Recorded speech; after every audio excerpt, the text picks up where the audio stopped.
സംസ്ഥാനത്ത് ശക്തമായ മഴ തുടരാൻ സാധ്യത. വടക്കൻ കേരളത്തിൽ ഇന്ന് അതിശക്തമായ മഴയ്ക്ക് സാധ്യതയെന്നും പ്രവചനം. കോഴിക്കോട്, കണ്ണൂർ, കാസർഗോഡ് ജില്ലകളിൽ ഓറഞ്ച് അലർട്ട് പ്രഖ്യാപിച്ചിട്ടുണ്ട്. കേന്ദ്ര കാലാവസ്ഥാ വകുപ്പ് നേരത്തെ അറിയിച്ചിരുന്നു. അതായത് ബംഗാൾ ഉൾക്കടലിൽ മോൻത ചുഴലിക്കാറ്റ് രൂപപ്പെട്ടതായി കേന്ദ്ര കാലാവസ്ഥാ വകുപ്പ് നേരത്തെ അറിയിച്ചിരുന്നു. ഇത് അടുത്ത മണിക്കൂറുകളിൽ അതിതീവ്ര ചുഴലിക്കാറ്റായി ശക്തി പ്രാപിക്കുമെന്നാണ് കേന്ദ്ര കാലാവസ്ഥാ വകുപ്പ് അറിയിക്കുന്നത്.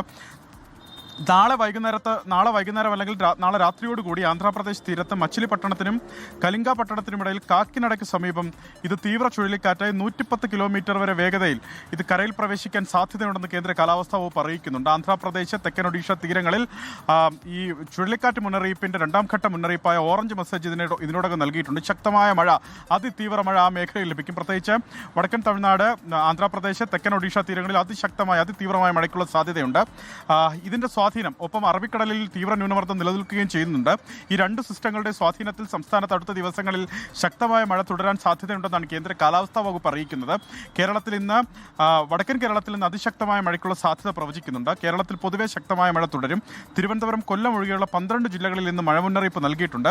കോഴിക്കോട്, കണ്ണൂർ, കാസർഗോഡ് ജില്ലകളിൽ അതിശക്തമായ മഴയ്ക്കുള്ള സാധ്യതാ മുന്നറിയിപ്പായ ഓറഞ്ച് അലർട്ട് പ്രഖ്യാപിച്ചിട്ടുണ്ട്. 11 മുതൽ 20 സെന്റിമീറ്റർ വരെ മഴ വടക്കൻ കേരളത്തിലെ ഈ 3 ജില്ലകളിൽ ലഭിക്കാൻ സാധ്യതയുണ്ടെന്നാണ് മുന്നറിയിപ്പ്. പത്തനംതിട്ട, ആലപ്പുഴ, കോട്ടയം, എറണാകുളം, ഇടുക്കി, തൃശൂർ, പാലക്കാട്, മലപ്പുറം, വയനാട് ജില്ലകളിൽ ശക്തമായ മഴയ്ക്കുള്ള സാധ്യതയാണ്.